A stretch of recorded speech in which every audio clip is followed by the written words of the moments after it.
Bhavat media news కి స్వాగతం. Bulletin లో ముందుగా హెడ్లైన్స్.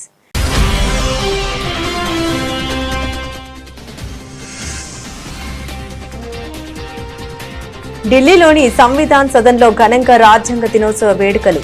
హాజరైన భారత రాజ్యాంగానికి నివాళులర్పించిన రాష్ట్రపతి ముర్ము.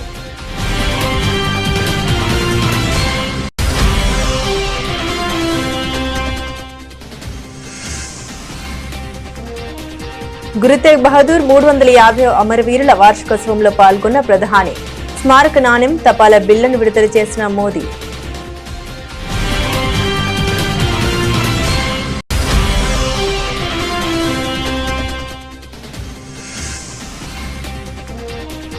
యూపీఎస్సీకి 100 ఏళ్లు. ఢిల్లీలో ఘనంగా ప్రారంభమైన శతవార్షికోత్సవ వేడుకలు.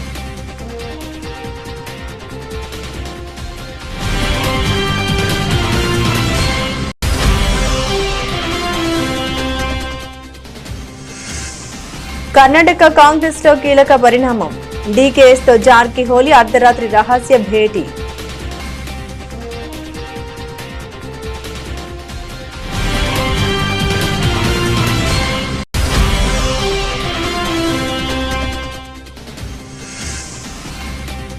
హైదరాబాద్ లో సఫ్రాన్ కొత్త సెంటర్ వర్చువల్ గా ప్రారంభించిన ప్రధాని నరేంద్ర మోదీ. పాల్గొన్న CM Revanth Reddy.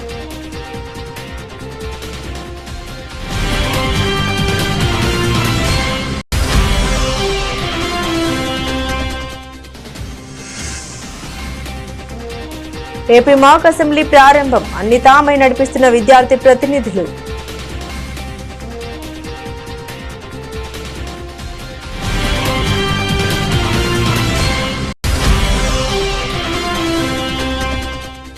Kakatiya mega textile పార్కును సందర్శించిన బీఆర్ఎస్ వర్కింగ్ ప్రెసిడెంట్ కేటీఆర్.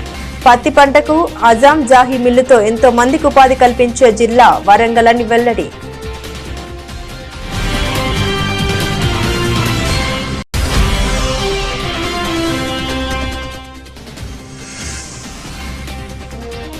అరటి రైతులకు వైఎస్ జగన్ పరామర్శ. నష్టపోయిన అరటి తోటలను పరిశీలించి అక్కడి రైతులతో మాట్లాడిన మాజీ సీఎం.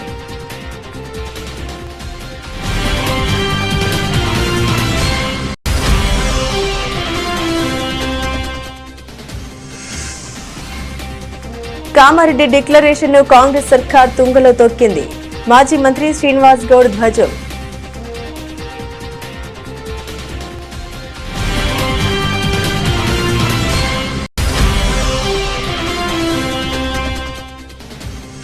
ఆ దిశలోనే కన్ఫెషన్ స్టేట్మెంట్స్. Conspiracy theory. ఇదే సీఎం చంద్రబాబు ఏడాదిన్నర దారుణ పరిపాలన అంటూ సజ్జల రామకృష్ణారెడ్డి ఫైర్.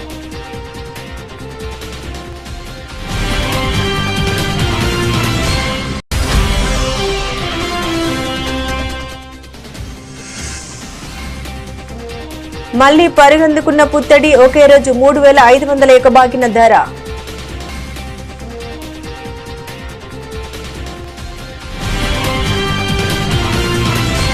ఢిల్లీలోని సంవిధాన్ సదన్లో రాజ్యాంగ దినోత్సవ వేడుకలు ఘనంగా జరిగాయి. ఈ వేడుకలకు రాష్ట్రపతి ద్రౌపది ముర్ము, ఉపరాష్ట్రపతి సిపి రాధాకృష్ణన్, ప్రధానమంత్రి నరేంద్ర మోదీ, లోక్సభ స్పీకర్ ఓం బిర్లా, ప్రతిపక్ష నాయకుడు రాహుల్ గాంధీ మరియు ఇతర ప్రముఖులు హాజరయ్యారు. అనంతరం ప్రవేశకం చదివి న్యాయం, స్వేచ్ఛ, సమానత్వం మరియు సోదర భావం విలువల పట్ల తమ అంకిత భావాన్ని పునరుద్ఘాటించారు. ఈ సందర్భంగా రాష్ట్రపతి ద్రౌపది ముర్ము మాట్లాడారు. రాజ్యాంగ దినోత్సవం యొక్క చారిత్రాత్మక సందర్భంగా మీ అందరితో కలిసి ఉండడం తనకు చాలా ఆనందంగా ఉందని తెలిపారు. संविधान दिवस के ऐतिहासिक अवसर पर आप सबके बीच आकर मुझे हार्दिक प्रसन्नता हो रही है। आज ही के दिन 24 नवंबर 1949 को संविधान सदन के इसी के केंद्रीय कक्ष में संविधान सभा के सदस्यों ने भारत के संविधान के निर्माण का कार्य संपन्न किया था। आज ही के दिन उस वर्ष हम भारत के लोगों ने अपने संविधान को अपनाया था। स्वाधीनता के बाद संविधान सभा ने भारत की अंतरिम संसद के रूप में भी कर्तव्य निर्वहन किया। प्रारूप समिति के अध्यक्ष बाबा साहेब डॉक्टर भीमराव अंबेडकर हमारे संविधान के प्रमुख निर्माताओं में से थे। बाबा साहेब की 125वीं जयंती के वर्ष में यानी सन 2015 में 24 नवंबर को प्रतिवर्ष संविधान दिवस के रूप में मनाने का निर्णय लिया गया और निर्णय अत्यंत सार्थक सिद्ध हुआ है। आज के दिन पूरा देश भारतीय लोकतंत्र के आधार हमारे संविधान के प्रति तथा उसके निर्माताओं के प्रति आदर व्यक्त करता है। हम भारत के लोग अपने संविधान के प्रति व्यक्तिगत और सामूहिक स्तर पर आस्था व्यक्त करते हैं। अनेक योजनाओं के माध्यम से देशवासियों को, विशेषकर युवा वर्गों को संवैधानिक आदर्शों से अवगत कराया जाता है।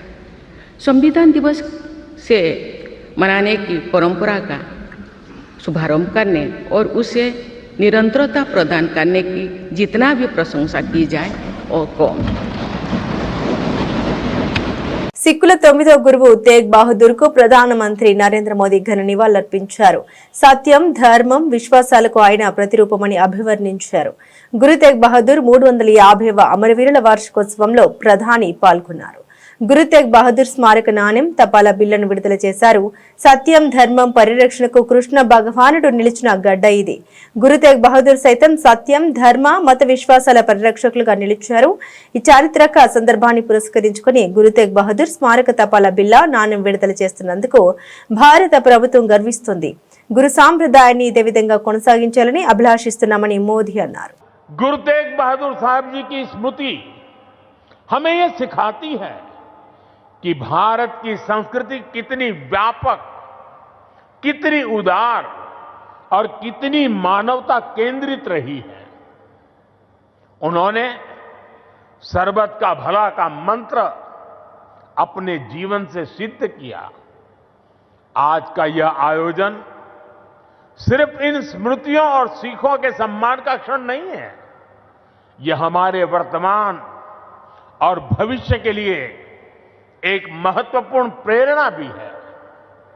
गुरु साहब ने सिखाया है, जो नर दुख में दुख नहीं माने सो ही पूर्ण ज्ञानी, यानी जो विपरीत परिस्थितियों में भी अड़िग रहता है वही सच्चा ज्ञानी है, वही सच्चा साधक है। इसी प्रेरणा के साथ हमें हर चुनौती को पार करते हुए अपने देश को आगे ले जाना है, अपने भारत को विकसित बनाना है। साथियों, गुरु साहब ने ही हमें सिखाया है, भय काहू को देत न भय मानत आन, यानी हम न किसी को डराएं और न किसी से डरकर जिए। यही निर्भयता समाज और देश को मजबूत बनाती है। आज भारत भी इसी सिद्धांत पर चलता है। हम विश्व को बंधुत्व की बात भी बताते हैं और अपनी सीमाओं की रक्षा भी करते हैं। हम शांति चाहते हैं लेकिन अपनी सुरक्षा से कोई समझौता नहीं करते। ऑपरेशन सिंदूर इसका सबसे बड़ा उदाहरण है। पूरे विश्व ने ये देखा है, नया भारत न डरता है, न रुकता है और न आतंकवाद के खिलाफ झुकता है। आज का भारत साहस और स्पष्टता के साथ पूरी शक्ति से आगे बढ़ रहा है। దేశంలో ప్రభుత్వ ఉద్యోగ నియామకాలకు అత్యున్నత ప్రామాణికంగా నిలిచే union public service commission UPSC 100 ఏళ్లు పూర్తి చేసుకుంది. ఈ చారిత్రాత్మక ఘట్టాన్ని పురస్కరించుకుని దేశ రాజధాని ఢిల్లీలో శతవార్షికోత్సవం ఘనంగా ప్రారంభమైంది. రాజ్యాంగ దినోత్సవాన్ని పురస్కరించుకుని 2 రోజుల పాటు ఈ కార్యక్రమాలు జరగనున్నాయి. న్యూఢిల్లీలోని భారత మండపంలో జరిగిన ప్రారంభోత్సవంలో లోక్సభ స్పీకర్ ఓం బిర్లా, కేంద్ర మంత్రి జితేంద్ర సింగ్ ముఖ్య అతిథులుగా పాల్గొన్నారు. ఈ కీలక సదస్సులో యూపీఎస్సీ ప్రస్తుత చైర్మన్ సభ్యులతో పాటుగా అన్ని రాష్ట్రాల పబ్లిక్ సర్వీస్ కమిషన్ల చైర్మన్లు, సభ్యులు, మాజీ ఉన్నతాధికారులు, నిపుణులు పాల్గొంటున్నారు. ఈ వేడుకల్ని కేవలం ఉత్సవాలకే పరిమితం చేయకుండా దేశవ్యాప్తంగా నియామక ప్రక్రియల్ని మరింత బలోపేతం చేయడంపై దృష్టి సారించారు. ముఖ్యంగా పబ్లిక్ సర్వీస్ కమిషన్లను సామాన్యులకు మరింత చేరువ చేసేలా సరళమైన, పారదర్శకమైన, జవాబుదారీతనం గల విధానాలను రూపొందించడంపై ఈ సమావేశంలో లోతుగా చర్చిస్తున్నారు. निश्चित रूप से यूपीएससी की 100 वर्ष की यात्रा इस देश के प्रशासनिक ढांचे, वहाँ की पारदर्शिता, वहाँ की जवाबदारी, वहाँ की निष्पक्षता, वहाँ की गोपनीयता केवल भारत में नहीं, दुनिया के लिए भी यह संस्था आज मार्गदर्शन के रूप में है। और इस 100 वर्ष की यात्रा में इस संघ लोक सेवा आयोग के अंदर जिन महानुभावों ने योगदान दिया, अपने विजन से, अपने कार्य से और अपने समय की परिस्थितियों के अनुसार इसकी निष्पक्षता, ईमानदारी, गोपनीयता, मर्यादा, प्रतिष्ठा बनाए रखी, वह सब लोग बधाई के पात्र हैं। निश्चित रूप से संविधान निर्माण करते समय भी संविधान सभा के सदस्यों ने इस संस्था की स्वतंत्रता, निष्पक्षता, पारदर्शी को महत्वपूर्ण माना है और इसीलिए संविधान में इस संस्था को संरक्षित भी किया है।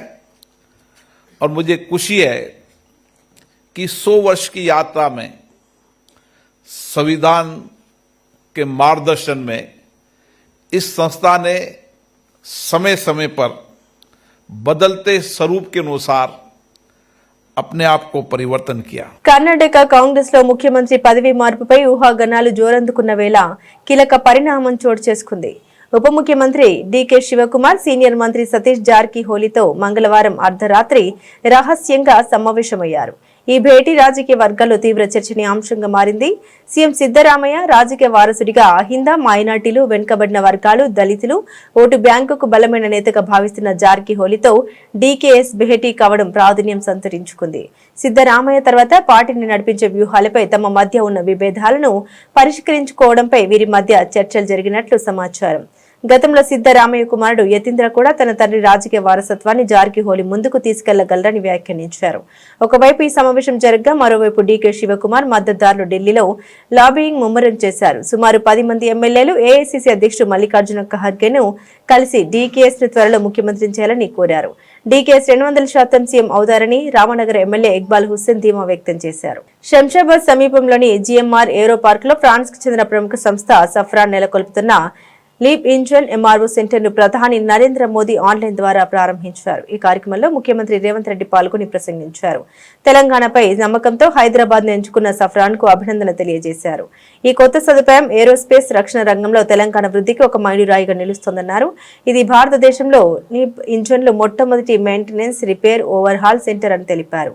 1300 కోట్ల పెట్టుబడితో ఏర్పాటు చేసిన ఈ సదుపాయంతో 1000 మందికి పైగా నైపుణ్యం కలిగిన సాంకేతిక నిపుణులు, ఇంజనీర్లకు ఉపాధి లభిస్తుందని తెలిపారు. आज भारत दुनिया के सबसे तेजी से बढ़े डोमेस्टिक एविएशन मार्केट में शामिल है। हमारा डोमेस्टिक मार्केट अब दुनिया में तीसरा सबसे बड़ा मार्केट है। आज भारत के लोगों का एस्पिरेशंस एक नए आसमान पर है। ऐसे में भारत में एयर ट्रेवल की डिमांड लगातार बढ़ रही है और इसलिए हमारे एयरलाइंस लगातार अपने एक्टिव फ्लीट को बढ़ा रही है। भारत की एयरलाइन कंपनियों ने 1500 से ज्यादा नए एयरक्राफ्ट का ऑर्डर दिया है। साथियों, भारत के एविएशन सेक्टर में तेज एक्सपेंशन के चलते maintenance, repair and overhaul MRO की सुविधाओं की जरूरतें भी बढ़ रही है। हमारा 85% एमआरओ का काम देश के बाहर होता रहा है। इससे खर्च बढ़ता था, समय ज्यादा लगता था और एयरक्राफ्ट लंबे समय तक ग्राउंडेड रहते थे। ये स्थिति भारत जैसे विशाल एविएशन मार्केट के लिए ठीक नहीं थी। इसलिए आज भारत सरकार देश के दुनिया के एक बड़े एमआरओ केंद्र के रूप में विकसित कर रही है। अब पहली बार देश में एक global OEM deep level servicing की सुविधा स्थापित कर रहा है। साथियों, साफरान की ग्लोबल ट्रेनिंग, नॉलेज ट्रांसफर और भारत के इंस्टीट्यूशंस के साथ साझेदारी, इससे देश में एक ऐसी वर्कफोर्स तैयार होगी जो आने वाले वर्षों में पूरे MRO eco It creates new business opportunities for our local MSMEs and precision engineering companies. Today, we also lay foundation for Safran M88 military engine MRO. This MRO will support Indian Air Force and Indian Navy. Hyderabad is a major aerospace and defense hub for India. We have more than 25 major global companies and over 1,500 MSMEs. Our progressive industrial policy, our MSME policy is ranked amongst the best in the country. Our world-class infrastructure and dedicated aerospace parks and SEZs have attracted several mega investments from leading global companies.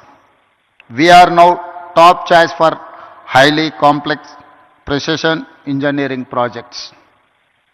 Hyderabad is chosen by like of Safran, Boeing, Airbus, Tata, Bharat Forge and others for manufacturing and research and development. Hyderabad is one of the leading MRO and aero engine hubs in India. Assembly సమావేశాలపై విద్యార్థులకు అవగాహన కల్పించేందుకు గాను AP ప్రభుత్వం మాక్ assembly నిర్వహించాలని నిర్ణయించింది. రాజ్యాంగ దినోత్సవాన్ని పురస్కరించుకుని మాక్ అసెంబ్లీ నిర్వహిస్తున్నారు. ఈ రోజు ఉదయం విద్యార్థుల మాక్ అసెంబ్లీ ప్రారంభమైంది. 175 నియోజకవర్గాలకు చెందిన విద్యార్థులు మాక్ అసెంబ్లీలో పాల్గొన్నారు. ఈ మాక్ అసెంబ్లీలో విద్యార్థి ప్రతినిధులు అన్ని తామే నడిపిస్తున్నారు. ఈ కార్యక్రమంలో సీఎం చంద్రబాబు, శాసనసభ స్పీకర్ అయ్యన్న పాత్రుడు, ప్రభుత్వ ప్రధాన కార్యదర్శి విజయానంద్, శాసనసభ సెక్రటరీ జనరల్ ప్రసన్న కుమార్ పాల్గొన్నారు. అంతకుముందు విద్యార్థులచే నిర్వహించిన నమూనా అసెంబ్లీ కార్యక్రమాన్ని తిలకించారు. వరంగల్ జిల్లా అంటేనే పత్తి పంటకు, అజంజాహి మిల్లుతో ఎంతో మందికి ఉపాధి కల్పించే జిల్లా అని మాజీ మంత్రి బీఆర్ఎస్ వర్కింగ్ ప్రెసిడెంట్ కె తారక రామారావు అన్నారు. కాకతీయ మెగా టెక్స్టైల్ పార్క్ ను సందర్శించిన అనంతరం ఆయన మీడియాతో మాట్లాడారు. అలాంటి జిల్లా ఉమ్మడి ఆంధ్రప్రదేశ్ రాష్ట్రంలో పూర్వ వైభవాన్ని కోల్పోయి నేతన్నలు వలస వెళ్లాల్సిన దుస్థితి వచ్చిందని, అలాంటి వరంగల్ జిల్లాకు తిరిగి తన పూర్వ వైభవం రావాలని భారతదేశంలోనే అతిపెద్ద టెక్స్టైల్ పార్కును కేసీఆర్ హయాంలో ఏర్పాటు చేశామని కేటీఆర్ గుర్తు చేశారు. వరంగల్ జిల్లా అంటేనే, ఓరుగల్లు జిల్లా అంటేనే ఆజంజాహి మిల్లుకు, అట్లాగే ఇక్కడ పండే బ్రహ్మాండమైన పత్తికి ఒక ఉపాధి కల్పించి ఈ జిల్లానే కాదు చుట్టుపక్కల జిల్లాల్లో ఉండే నేతన్నలకు కూడా ఆలంబనగా నిలిచిన జిల్లా వరంగల్ జిల్లా. అట్లాంటి వరంగల్ ఉమ్మడి ఆంధ్రప్రదేశ్లో ఆనాడు తన పూర్వ వైభవాన్ని కోల్పోయి ఇక్కడ ఉండే నేతన్నలు వలసబోయి సూరత్కి, షోలాపూర్కు, భివాండీకి వలసబోయే పరిస్థితి ఉమ్మడి ఆంధ్రప్రదేశ్లో వచ్చింది. ఆ పరిస్థితి మారడమే కాదు, మొత్తం వరంగల్ కూడా ఒక సూరత్ లాగా, తమిళనాడులోని ఒక తిరుపూర్ లాగా టెక్స్టైల్ హబ్ కావాలి, తిరిగి పూర్వ వైభవం వరంగల్కు రావాలనే ఉద్దేశంతో ఫార్మ్ టు ఫ్యాషన్ అంటే farm to fabric, farm to fashion అంటే ఇక్కడ నల్లరేగడి నీళ్లలో పండే తెల్ల బంగారం పత్తిని లాభసాటిగా మారిస్తే రైతన్నకు లాభమైతుంది, ఫామ్ లో పనిచేసే రైతుకు లాభమైతుంది. దాంతోపాటు ఇక్కడ మరి ఉండే మహిళలు ఎవరైతే ఈ ఫ్యాషన్ ఇండస్ట్రీలో, ఫ్యాబ్రిక్ ఇండస్ట్రీలో పనిచేస్తే వారికి కూడా ఉపాధి దొరుకుతుందనే ఉద్దేశంతో భారతదేశంలోనే అతి పెద్ద టెక్స్టైల్ పార్కు ఏర్పాటు చేసింది ఆనాటి కేసీఆర్ గారి ప్రభుత్వం. సరిగ్గా 8 ఏళ్ల కిందట 2017 అక్టోబర్ 22 నాడు పెద్దలు కేసీఆర్ గారు ఇదే ప్రాంగణంలో ఆనాడు కాకతీయ మెగా టెక్స్టైల్ పార్కుకు శంకుస్థాపన చేయడం జరిగింది. సరే, మధ్యలో కరోనా రావడం వల్ల 2 ఏళ్లు కొంత ఇబ్బంది అయినా చివరికి ఈరోజు ఇక్కడికి వచ్చి చూస్తే కైటెక్స్ లాంటి పరిశ్రమ, యంగ్ వన్ లాంటి పరిశ్రమ, గణేష లాంటి పరిశ్రమ ఇవాళ దాదాపుగా 25-30 వేల మందికి ఈ కాకతీయ మెగా టెక్స్టైల్ పార్కు నుంచి ప్రత్యక్ష ఉపాధి అవకాశాలు కల్పించే స్థాయికి చేరుకోబోతా ఉండడం నిజంగా కూడా చాలా సంతోషదాయకం. మాజీ ముఖ్యమంత్రి వైఎస్ఆర్సీపీ అధినేత వైఎస్ జగన్ పులివెందుల పర్యటనలో భాగంగా బ్రాహ్మణపల్లె గ్రామ సమీపంలోని అరటి తోటల వద్దకు చేరుకుని నష్టపోయిన అరటి తోటల్ని పరిశీలించి అక్కడ రైతులతో మాట్లాడారు. అనంతరం వైఎస్ జగన్ మీడియాతో మాట్లాడారు. రైతులు ఎరువులు కూడా బ్లాక్ లో కొనుక్కునే పరిస్థితి సీఎం చంద్రబాబు కూటమి ప్రభుత్వం తీసుకొచ్చారని మండిపడ్డారు. ఇటువంటి విపత్కర పరిస్థితులు ఏదైనా వచ్చినప్పుడు, కరువులు వచ్చినా, వరదలు వచ్చినా, ఇంకొకటి వచ్చినా ఒకవైపున ఇన్పుట్ సబ్సిడీ ఇవ్వాల్సింది ఎగరగొడతా ఉన్నారు. సీజన్ ముగిసేలోగానే ఇవ్వాల్సిన ఇన్పుట్ సబ్సిడీని ఎగరగొడతా ఉన్నారు. రెండోది, రైతులకు హక్కుగా ఉచిత పంటల బీమా అన్నది రైతులకు ఒక హక్కుగా వైఎస్ఆర్సీపీ ప్రభుత్వ హయాంలో కల్పించిన హక్కును చంద్రబాబు నాయుడు గారు ముఖ్యమంత్రి అయిన తర్వాత ఆ హక్కును కాలరాశాడు. 84 లక్షల మంది రైతులు వైఎస్ఆర్సీపీ ప్రభుత్వ హయాంలో ఆర్బీకేల పరిధిలో ఈ క్రాప్ చేసి, ఈ క్రాప్ అంటే రైతును పొలంలో నిలబెడతారు. వేసిన పంట మధ్యలో ఆ పొలంలో రైతు నిల్చొని ఫోటో తీసి జియో ట్యాగింగ్ చేసి దాన్ని ఈ క్రాప్ అని అంటారు. అలా ఈ క్రాప్ చేసి ఆర్బీకేకి అనుసంధానం చేసి మొత్తంగా దాదాపుగా 84 లక్షల మంది రైతులు ఉచిత పంటల బీమా సౌకర్యం గతంలో కలిగిన పరిస్థితి. రాష్ట్ర ప్రభుత్వమే రైతుల తరఫున ఉచిత పంటల బీమా కట్టి రైతులకు ఒక హక్కుగా ఇచ్చేది. అలా కట్టడం వల్ల రైతులకు 5 సంవత్సరాలలో దాదాపుగా 7,400 కోట్ల రూపాయలు ఉచిత పంటల బీమా ద్వారా రైతులకు మేలు జరిగిన పరిస్థితులు గతంలో వైఎస్ఆర్సీపీ ప్రభుత్వం. అలాంటి ఉచిత పంటల బీమాను చంద్రబాబు నాయుడు గారు తీసేసినాడు, రద్దు చేసేసినాడు. ఈరోజు రాష్ట్రంలో పరిస్థితి కేవలం 84 లక్షల మంది రైతులు ఉంటే కేవలం 18 లక్షల మంది రైతులు మాత్రమే పంటల బీమా చేసుకున్న పరిస్థితులు. అది కూడా ఆ 18 లక్షలు బ్యాంకు రుణాల కోసం పొందడానికి బ్యాంకుల దగ్గరికి వెళ్ళినప్పుడు, బ్యాంకులు రుణాలు మంజూరు చేసినప్పుడు ఖచ్చితంగా ఇన్సూరెన్స్ డబ్బులు కట్ చేసుకుని వాళ్ళు బ్యాలెన్స్ డబ్బులే రుణాలుగా ఇస్తున్న పరిస్థితులు. కాబట్టి ఆ 18 లక్షల మందికైనా కానీ కనీసం ఆ మేరకైనా ఇన్సూరెన్స్ అయింది.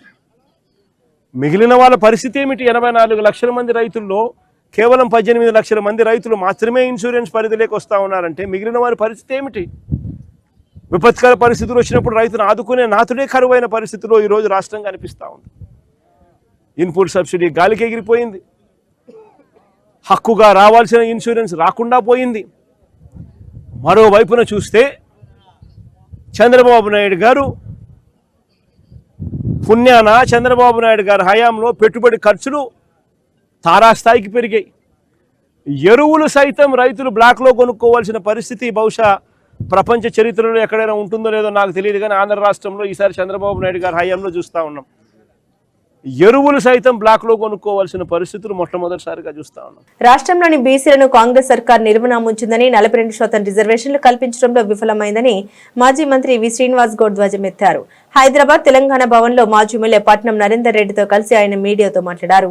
గత అసెంబ్లీ ఎన్నికల ముందు కామారెడ్డిలో కాంగ్రెస్ ప్రకటించిన బీసీ డిక్లరేషన్ ను ప్రభుత్వం తుంగలో తొక్కిందని మండిపడ్డారు.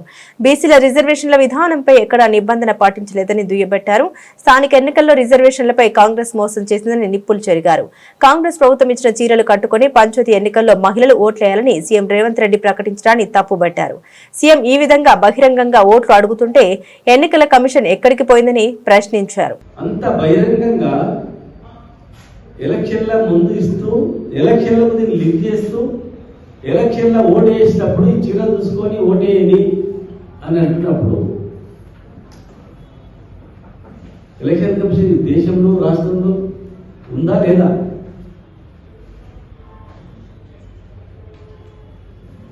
బీజేపీ పార్టీ ఇది కల్పిస్తుందా లేదా? అంటే ఢిల్లీలోనేమో ఫైటింగ్, గల్లీలో దోస్తానా? ఒక ప్రాంతీయ పార్టీలు బతుకోద్దా? ఉంటే కాంగ్రెస్ ఉండాలా, లేకపోతే బీజేపీ ఉండాలి, అంతేనా?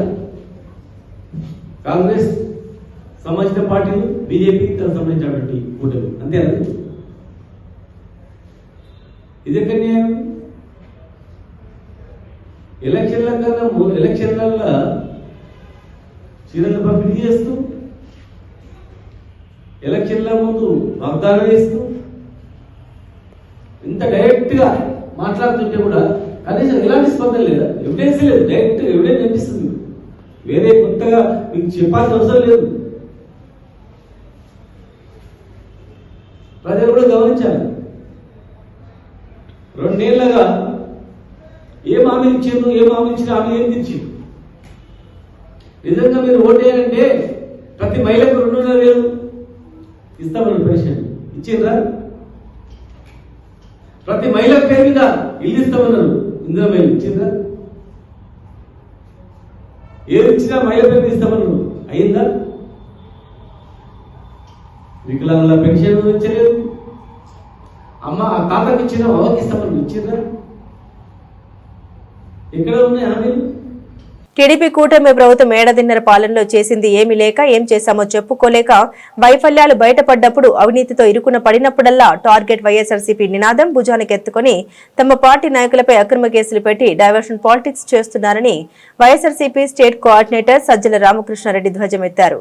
ఇటు డైవర్షన్ అటు వైఎస్ఆర్సీపీపై కక్ష సాధింపు ఆ దిశలోనే కన్ఫెషన్ స్టేట్మెంట్స్ తో కాన్స్పిరసీ థియరీని సీఎం చంద్రబాబు అమలు చేస్తున్నారని ఆయన ఆక్షేపించారు. ఏ ఆధారాలు లేకుండానే అక్రమంగా కేసులు నమోదు చేసి ఎవరినో ఒకరిని అరెస్టు చేయడం, బెదిరించడం, ఆ తర్వాత వాంగ్మూలాలు నమోదు చేయడం, వాటి ఆధారంగా టార్గెట్ లిస్ట్ లో ఉన్న వారిపై కేసులు పెడుతూ వైఎస్ఆర్సీపీ నాయకులపై కక్ష సాధిస్తున్నారని అదే సీఎం చంద్రబాబు నమ్ముకున్న కన్ఫెషన్ కాన్స్పిరసీ థియరీ అని వెల్లడించారు. ఊరు పేరు ఎక్కడ ఏమున్నాయో పేర్లన్నీ వస్తున్నాయి. A1 నుంచి A40 వరకు ఎంతవరకు చేసేసింది. దగ్గర రకరకాల నార్త్ ఇండియన్ పేర్లు అన్నీ వస్తున్నాయి. అన్నీ కలిపి ఒకటే పామ్ ఆయిల్ కానీ ఇంకోటి కానీ తెచ్చి కలుపుతున్నారనేట్టు తీసుకొస్తూ 19-24 మధ్య మీరు లడ్డు తిని ఉంటే అది కల్తీ అయి ఉంటుంది అనేది ఒక దుష్ప్రచారం, విష ప్రచారం అనేది ప్రజల తలల్లో ఎక్కించే ప్రయత్నం, కుట్ర భయంకరంగా జరుగుతోంది. ఆ ప్రాసెస్లో ఆ రోజు ఆయన జంతువులు కోరినప్పుడు ఎట్లా హర్ట్ చేస్తూ వచ్చాడో ఈ రోజు కూడా ఇంకా దాన్ని పెంచుతూ పర్పెచువేట్ చేస్తూ వచ్చినాడు for the narrow reason political వెండేటాతో వైఎస్ఆర్సీపీని ఇరికించడానికి. తన తప్పులు, తన అబద్ధాల నుంచి జనం దృష్టి మళ్లించడం, అలాగే మా మీద కక్ష సాధింపుగా వైఎస్ఆర్సీపీని దాంట్లో ఇరికించడం. దీనికి బేసు ఒక్కటే ఆయన కనుక్కున్నది ఏదంటే కన్ఫెషను, కాన్స్పిరసీ. ఈ రెండు వీటి మీద ఎవరో ఒకరిని తీసుకురావడం, కన్ఫెషన్ అని రాయించడం, లేదు కాన్స్పిరసీ థియరీ తీసుకురావడం, వీళ్ళందరూ కలిసి కుట్ర పన్నారనడం, ముందు దాన్ని కోర్టు ముందు ప్రజెంట్ చేయడం, ఏమంటే ఇన్వెస్టిగేషన్ జరుగుతుంది అనడం. న్యాయస్థానం కూడా ఇన్వెస్టిగేషన్ జరుగుతుంది కదా కాబట్టి కొన్నాళ్ళు ఓపిక పట్టండి అని జైల్లోకి పంపడం. ఇప్పుడు ఆయన పెట్టుకున్న లాయర్ ఎవరైతే ఢిల్లీ లాయర్ ఉన్నాడో, చంద్రబాబు కేసు ఆ రోజు వాదించిన లాయరే ఈరోజు ఆయనకు వేరే అసైన్మెంటే లేదు. పెట్టిన కేసులన్నీ వైఎస్ఆర్సీపీ మీద పెట్టినవి. దాదాపు 10 కోట్ల దాకా 9-8 కోట్లు ఎంతో ఇప్పటికీ ఫీజులు కూడా చెల్లించినారు గవర్నమెంట్ నుంచి. లిక్కర్ స్కామ్ అన్నారు, ఇప్పటికీ ఏమన్నా తేలిందా? ఇందులో కానీ లడ్డు దాంట్లో కానీ లడ్డు అడుగుతాను. హౌ కెన్ యూ డిఫరెన్షియేట్ 2024 అని మధ్య పీరియడ్ 2019-2024 అని ఎట్లా తీస్తారు? 100 ఏళ్లలో అది అంతకుముందు కాంగ్రెస్ హయాం కావచ్చు, తెలుగుదేశం హయాం కావచ్చు, మా వైఎస్ఆర్సీపీ 5 ఏళ్ల హయాం కావచ్చు. సంప్రదాయాలకు లేదా సిస్టమ్స్ ఎవాల్వ్ అవుతూ ఓవర్ ది పీరియడ్ భక్తుల సంఖ్య పెరిగే కొద్దీ వచ్చిన దాంట్లో భాగంగానే లడ్డూ ప్రసాదం దీనికి సంబంధించి కూడా క్వాలిటీ చెక్స్ ఇవన్నీ జరుగుతూ వచ్చాయి. ఆ చెక్స్, క్వాలిటీ చెక్స్లో ఇంప్రూవ్మెంట్ ఉందా, ఏమైనా సడలించినారా అంటే వైఎస్ఆర్సీపీ హయాంలో ఇంప్రూవ్ చేశారు. నువ్వు కంపేర్ చేస్తే ఏం చేయాలి? 19-24 మధ్యకు సంబంధించి ఈ క్వాలిటీ చెకింగ్ సిస్టమ్స్లో ఏమైనా మార్పులు వచ్చినాయా? ముందు ట్యాంకర్లు ముందు వచ్చిన సరుకు రిజెక్ట్ అయిన సందర్భాలు ఉన్నాయి, మా హయాంలో రిజెక్ట్ అయిన సందర్భాలు ఉన్నాయి. గత 3 రోజులుగా తగ్గుతూ వచ్చిన పుత్తడి మళ్లీ భగ్గుమంది. ప్రాంతీయ ఆభరణాల వర్తకులు కొనుగోళ్లకు మొగ్గు చూపడంతో పాటు పెండెళ్ల సీజన్ కావడంతో కొనుగోలు భారీగా పుంజుకున్నాయి. దీంతో దేశీయంగా ఒక్కసారిగా బంగారం ధర భారీగా పెరిగింది. దేశ రాజధాని న్యూఢిల్లీ బులియన్ మార్కెట్ లో 10 గ్రాముల పుత్తడి ధర ఒకే రోజు 3,500 ఎగబాకి 1,28,900గా నమోదైంది. అలాగే 99.5% స్వచ్ఛత కలిగిన గోల్డ్ ధర కూడా అంతే స్థాయిలో ఎగబాకి 1,28,300 పలికింది. ఇటు హైదరాబాద్ లో గోల్డ్ ధర 2,000 వరకు అధికమైంది. 24 క్యారెట్ల కలిగిన 10 గ్రాముల ధర 1,910 అందుకొని 1,27,040కి చేరుకోగా 22 క్యారెట్ల ధర 1,750 ఎగబాకి 1,16,450కి చేరుకుంది. డాలర్ బలహీన పడడంతో పెట్టుబడిదారులు తమ ఇన్వెస్ట్మెంట్లను సురక్షితమైన పుత్తడి వైపు మళ్లించడం, అమెరికా ఫెడరల్ రిజర్వ్ ఇప్పట్లో వడ్డీ రేట్లను తగ్గించే అవకాశాలు కూడా లేకపోవడం కూడా ధరలు పెరగడానికి ప్రధాన కారణాలని HDFC security senior analyst Saumil Gandhi తెలిపారు. అంతర్జాతీయ మార్కెట్లో అతి విలువైన లోహాల ధరలు తగ్గుముఖం పట్టినప్పటికీ దేశీయంగా పెరగడం విశేషం. ఔన్స్ గోల్డ్ ధర $4,131 పలకగా వెండి $51.15 నమోదైంది. హీరో శ్రీకాంత్ తనయుడు రోషన్ ప్రధాన పాత్రలో నటిస్తున్న తాజా చిత్రం ఛాంపియన్. ఈ సినిమాకు ప్రదీప్ పాద్వే దర్శకత్వం వహిస్తుండగా Swapna Cinemas, Zee Studios, Anandi Arts Creations Concept బ్యానర్లు ఈ సినిమాను సంయుక్తంగా నిర్మిస్తున్నాయి. ప్రస్తుతం షూటింగ్ జరుపుకుంటున్న ఈ చిత్రం క్రిస్మస్ కానుకగా డిసెంబర్ 25న ప్రేక్షకుల ముందుకు రాబోతుంది. ఈ సందర్భంగా మూవీ నుండి ఇప్పటికే టీజర్ ను విడుదల చేసిన మేకర్స్ తాజాగా ఫస్ట్ సింగిల్ ను వదిలారు. గిరగిరా గిరగింగిరాగిరే అంటూ పాట రాగా కాసల శ్యామ్ సాహిత్యాన్ని అందించారు. రామ్ మిర్యాల పాడగా మికీ జే మేయర్ సంగీతాన్ని అందించబోతున్నారు. ఈ చిత్రంలో రోషన్ ఫుట్బాల్ ఆటగాడిగా కనిపించబోతున్నాడు. మలయాళ యంగ్ బ్యూటీ అనస్వర రాజన్ కథానాయికగా నటిస్తోంది. బులెటిన్ ముగించే ముందు హెడ్లైన్స్ మరోసారి.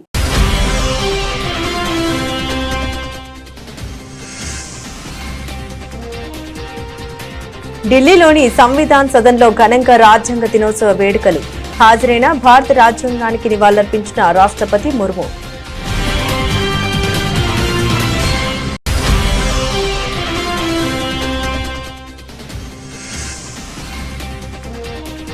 గురు తేగ్ బహదూర్ 350వ అమరవీరుల వార్షికోత్సవంలో పాల్గొన్న ప్రధాని. స్మారక నాణ్యం తపాలా బిళ్లను విడుదల చేసిన మోదీ.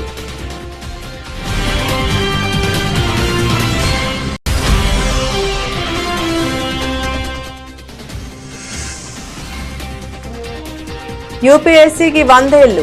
ఢిల్లీలో ఘనంగా ప్రారంభమైన శతవార్షికోత్సవ వేడుకలు.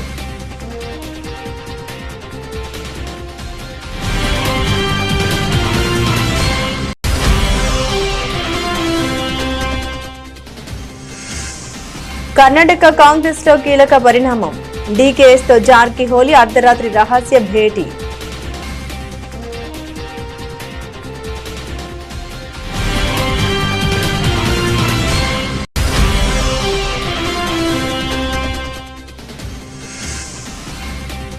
హైదరాబాద్ లో సఫ్రాన్ కొత్త సెంటర్ వర్చువల్ గా ప్రారంభించిన ప్రధాని నరేంద్ర మోదీ, పాల్గొన్న CM Revanth Reddy.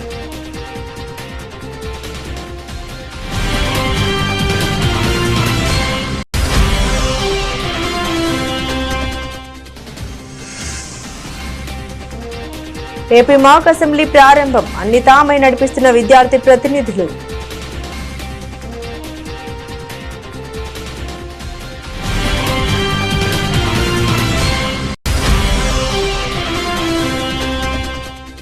Kakatiya mega textile పార్కును సందర్శించిన బీఆర్ఎస్ వర్కింగ్ ప్రెసిడెంట్ కేటీఆర్. పత్తి పంటకు అజాం జాహీ మిల్లుతో ఎంతో మందికి ఉపాధి కల్పించే జిల్లా వరంగల్ అని వెల్లడి.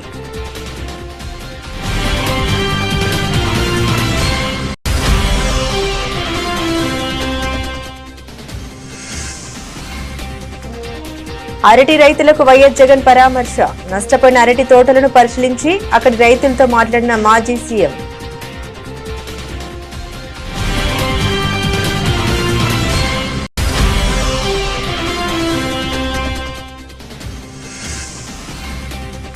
కామారెడ్డి డిక్లరేషన్ ను కాంగ్రెస్ సర్కార్ తుంగలో తొక్కింది. మాజీ మంత్రి శ్రీనివాస్ గౌడ్ ధ్వజం.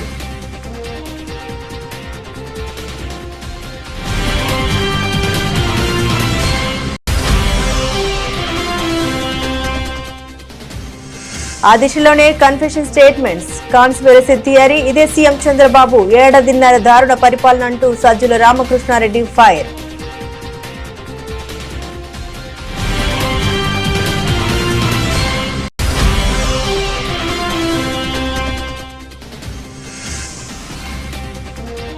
మళ్లీ పరిగెందుకున్న పుత్తడి, ఒకే రోజు 3,500 ఎకబాకిన ధర.